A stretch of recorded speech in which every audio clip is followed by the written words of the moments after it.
American vice president అలాగే ఆంధ్ర అల్లుడు JD Vance ఇవాళ ప్రధాని మోదీతో భేటీ కానున్నారు. ప్రొఫెసర్ గారు, భారత్ అమెరికా సంబంధాల్లో చర్చించాల్సిన అంశాలేంటి వీరిద్దరి భేటీలో? అంటే మొదటి సమస్య ఇప్పుడు మనకు డిసెంబర్లోగా ట్రేడ్ డీల్, వాణిజ్య ఒప్పందం కుదుర్చుకోవాలి అనేది లక్ష్యంగా పెట్టుకున్నారు. సో ఈ వాణిజ్య ఒప్పందము మనమే కాదు, 75 దేశాలు, ట్రంప్ చెప్తున్నది అంటే 75 కంట్రీస్ ట్రేడ్ డీల్కి ముందుకొచ్చాయి అని. ఒక చైనా మినహానాడు, ఇప్పుడు ఈ మధ్య చైనా కూడా వచ్చేసిందని చెప్పేశాడు. సో ఇలా ప్రపంచంలో చాలా దేశాలు, ట్రంప్ చెప్తున్నట్టు 75 దేశాలు వచ్చాయా, చైనా వచ్చిందా లేదా, చైనా అయితే కన్ఫర్మ్ చేయలేక కానీ ట్రంప్ అంటున్నాడు. బట్ డెఫినెట్గా మెనీ కంట్రీస్ ఏదో ఒక వాణిజ్య ఒప్పందం కుదుర్చుకొని ఈ టారిఫ్ల దెబ్బ నుంచి బయటపడాలి అని ఒక ప్రయత్నం అయితే చేస్తున్నారు. సో దీనికి మన prime minister Narendra Modi America పర్యటించినప్పుడు బేసిక్ డిస్కషన్స్ ట్రంప్తో జరిగాయి. అందుకే జాయింట్ స్టేట్మెంట్లోనే చెప్పారు అది. ఆ తర్వాత అమెరికన్ కామర్స్ సెక్రటరీ ఇండియాలో పర్యటించారు. భారత వాణిజ్య మంత్రి పీయూష్ గోయల్ అమెరికాలో పర్యటించారు. టెక్నికల్ డిస్కషన్స్ జరుగుతున్నాయి. అందువల్ల ఈ ట్రేడ్ డీల్ చర్చలకు పొలిటికల్ పుష్ ఇవ్వడం కూడా కీలకం. ఎందుకంటే అమెరికా వైస్ ప్రెసిడెంట్తో జరిగే చర్చల్లో ఒక ముఖ్యమైన అంశం ఇప్పటి వరకు ఈ వాణిజ్య ఒప్పంద చర్చల పురోగతి ఎలా ఉంది, సో ఎక్కడి దాకా పోతుంది. ఎందుకంటే ఇండియన్ ఎకానమీకి దెబ్బ రాకుండా అమెరికా కన్సర్న్స్ని అడ్రస్ ఎలా చేయడం అనేది ఒక పెద్ద ఛాలెంజింగ్ వ్యవహారం. సో అందువల్ల దాంట్లో గివ్ అండ్ టేక్ ఉంటుందా, ఇచ్చిపుచ్చుకునే ధోరణి ఉంటుందా, లేదా మన ఇండియన్ ఇంట్రెస్ట్లను సరెండర్ కమ్మని ట్రంప్ ప్రెషరైజ్ చేస్తాడా, సో ఏ రకంగా ఉంటుందని. సో అందువల్ల ఈ టారిఫ్ల ఇంపాక్ట్ ఎలా బయటపడాలి ఈలోగా. ఎందుకంటే డిసెంబర్లోగా వాణిజ్య ఒప్పందం కుదుర్చుకుంటామని చెప్పినాక కూడా భారతదేశంపై కూడా సుంకాలు ఏమీ ఆపలే. ఇప్పుడు 90 డేస్ పాజ్ విధించారు. 90 డేస్ తర్వాత ఏమవుతుందో ఎవరికీ తెలియదు. అందువల్ల ఇది ఒక ఫస్ట్ ఫ్యాక్టర్గా ఉంటుంది సహజంగానే. రెండవది ఏంటంటే వీసాస్. ఇందులో కూడా మొదటి నుంచి ఉన్నటువంటి ఇష్యూ H1B వీసాలు, గ్రీన్ కార్డ్ హోల్డర్లు. ఈవెన్ జేడీ వాన్సే స్టేట్మెంట్ ఇచ్చాడు, గ్రీన్ కార్డుపై ఉన్నంత మాత్రాన స్టెబిలిటీ ఉన్నట్టు కాదు అని. నా హైడ్రేషన్ కోసం I just trust one thing, ఫుల్గా వాటర్ ఉండే కంట్రీ డిలైట్ వల్ల పొలాచి కోకోనట్స్. సో ఇప్పుడే కంట్రీ డిలైట్ యాప్ డౌన్లోడ్ చేసుకొని ఆర్డర్ చేయండి.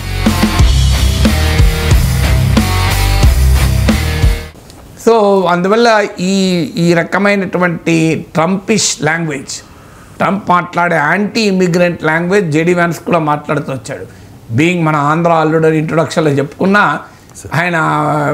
ఆయన అమెరికా ఉపాధ్యక్షుడిగానే వైట్ అమెరికన్ ఉండే రేసిస్ట్ క్యారెక్టర్ జేడీ వాన్స్ స్టేట్మెంట్లో కూడా మనకు కనబడుతుంది. అందులో ఏమీ తేడా ఏం లేదు ట్రంప్కి నాకు. సో అందువల్ల ఈ మే లవ్ ఉషా వాన్స్ బట్ ఈ will not love Indians and immigrants కదా. సో అందువల్ల మనము చాలా క్లారిటీతో ఉండాలి. ఏదో ఆంధ్ర అల్లుడు, మన భారతీయ అల్లుడు ఇవన్నీ చెప్పుకోవడానికి వరకు వస్తాయి. సబ్స్టాన్షియల్ ఇష్యూస్ వచ్చే వరకు వాళ్ళు వాళ్ళ కంట్రీకి రిప్రజెంట్ చేస్తారు. అది ఈయననే కాదు, కమలా హ్యారిస్ అయినా, రిషి సునక్ అయినా. రిషి సునక్ బ్రిటిష్ ప్రైమ్ మినిస్టర్గా ఉన్నప్పుడు మన కన్నడ అల్లుడే కదా అని చెప్పి భారతదేశంతో ఏమైనా వాణిజ్య ఒప్పందం కుదిరిందా బాగా. సో అందువల్ల రాజకీయాలే దేనికదే. సో అందువల్ల ఈ వీసా సమస్యలు ఉండడంతో పాటు ఇప్పుడు తాజాగా వస్తున్న మరో ముఖ్యమైన అంశం ఏంటంటే ఈ స్టూడెంట్స్. ఇప్పుడు 4,000 మంది విద్యార్థుల్ని ఇప్పటివరకు డిపోర్ట్ చేశారు. అంటే యూనివర్సిటీస్లో ఏదైనా పొలిటికల్ అంశం, ముఖ్యంగా పాలస్తీనాకు అనుకూలంగా ర్యాలీ చేసిన వాళ్ళని పంపారు. ర్యాలీనే కాదు, సోషల్ మీడియాలో పోస్ట్ చేసినా కూడా వాళ్ళ సోషల్ మీడియా పోస్టులను కూడా స్కాన్ చేసి పంపించారు. మళ్ళీ ప్రెస్టీజియస్ యూనివర్సిటీ, కొలంబియా యూనివర్సిటీ లాంటి యూనివర్సిటీలకు వెళ్ళి కూడా పంపించారు. సో అందువల్ల ఈ ఇండియన్ స్టూడెంట్స్ పైన భారీగా అటాక్ జరుగుతుంది. ఇటీవల అమెరికన్ ఇమిగ్రేషన్ లాయర్స్ అసోసియేషన్, అమెరికాలో ప్రత్యేకంగా ఇమిగ్రేషన్ లాయర్స్ అంటారు, అంటే వాళ్ళు ఇమిగ్రేషన్ ఇష్యూస్లోనే ఎక్స్పర్ట్స్ వారు. So American immigration lawyers association survey ఇటీవల బయటకు వచ్చింది. ఈ సర్వే ప్రకారం అమెరికన్లో ట్రంప్ ప్రభుత్వము డిపోర్ట్ అంటే స్వదేశాలకు పంపించి వేస్తున్న విద్యార్థుల్లో 50% ఇండియన్సే. సో 50% ఇండియన్స్ అనే మామూలు నెంబర్ కాదు అది. సో ఎందుకంటే భారీగా మన భారతీయులు, మన తర్వాత నెక్స్ట్ చైనీస్ 14%. ఆ తర్వాత మీకు బంగ్లాదేశ్, సౌత్ కొరియా, ఈ కంట్రీస్ గురించి కూడా ఉన్నాయి. కానీ 50% Indians, next highest contingent Chinese. So అది 14%. అంటే ఎంత తేడా చూడండి. సో అమెరికన్ ప్రభుత్వం ప్రకటించింది ఇండియన్స్ పట్ల మేమేమి వివక్ష చూపడం లేదు అని. కానీ statistics tell the different story. ఎందుకంటే 50% ఇండియన్స్ ఎందుకుంటారు, లేకపోతే మన తర్వాత చైనీస్ 14% ఎందుకుంటారు. అఫ్కోర్స్ అమెరికాలో చదివే విదేశీ విద్యార్థులు ఇండియన్స్ ఎక్కువ మంది, కాదని అనను.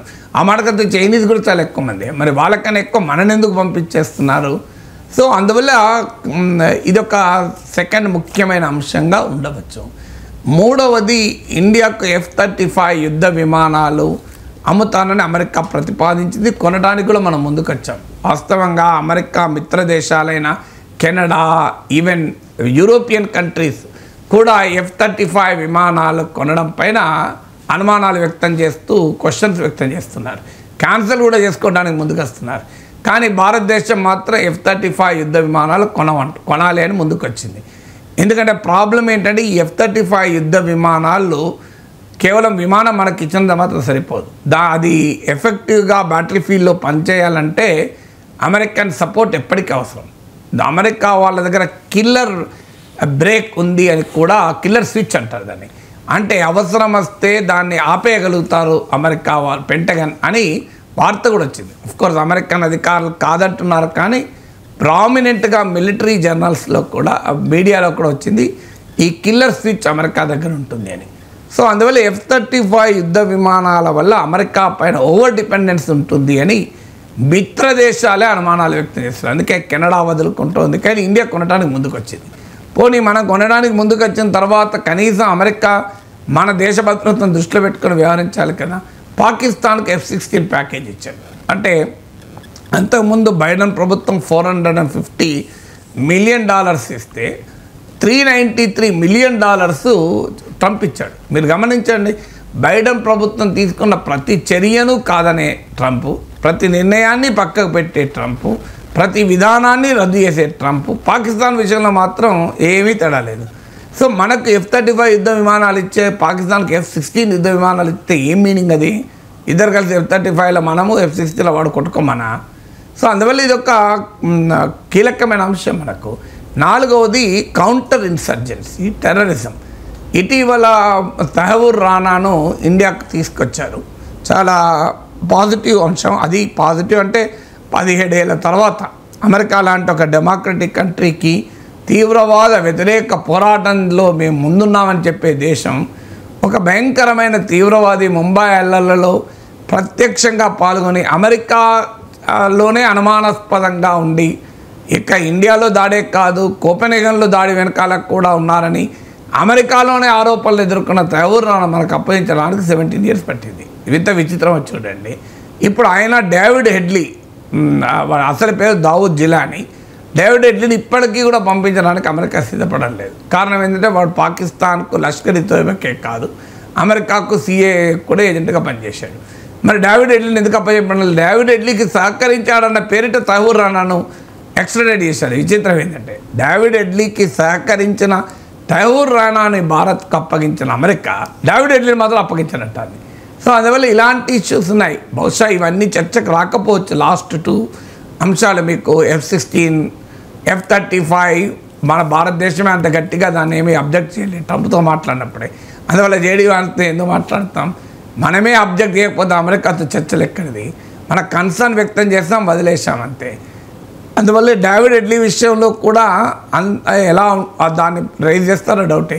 కానీ ఖచ్చితంగా ట్రేడ్ డీల్ ఒకటి, ఈ వీసాలు, స్టూడెంట్స్ డిపోర్టేషన్, ఈ రెండు మాత్రం, ఇది మాత్రం ఖచ్చితంగా బహుశా JD వాన్స్తో చర్చలు జరపచ్చు. ఎందుకు అయినా కూడా ఈ విజిట్ ప్యూర్లీ పొలిటికల్ విజిట్ కాదు, it's more A cultural visit. So Jaipur, Agra కూడా వెళ్తున్నారు. సో అందువల్ల is not even the president కాదు, వైస్ ప్రెసిడెంట్. ట్రంప్ లాంటి వాళ్ళు అధికారంలో ఉన్నప్పుడు వైస్ ప్రెసిడెంట్ ఉంటారు, ప్రెసిడెంట్ ఒక్కడే ఉంటారు పవర్ఫుల్. అంటే అథారిటేరియన్ లీడర్స్, మోస్ట్ పవర్ఫుల్ నాయకులు ఉన్నప్పుడు నెంబర్ 2కు పెద్ద విలువేం ఉండదు. నెంబర్ 2 నిర్ణయాలు నరేంద్ర మోడీతో కాక ఎవరితో మాట్లాడినా ఏం ప్రయోజనం ఉంటుంది? ఈవెన్ అమిత్ షాతో మాట్లాడినా బియాండ్ పాయింట్ ఏమి ఉండదు. అల్టిమేట్గా మోడీ యాక్సెప్ట్ చేయాలి కదా. సో అందువల్ల మీకు పవర్ఫుల్ లీడర్, స్ట్రాంగ్ మెన్లో, అందులో ట్రంప్ లాంటి నాయకుల్లో J D Vance makes how much he can impact Trump అనేది డౌట్ఫుల్ కేసే. సో అందువల్ల but still vice president of America ఇండియాకి వస్తున్నాడు కనుక ఖచ్చితంగా మన కన్సర్న్స్ అయితే వ్యక్తం చేస్తాం.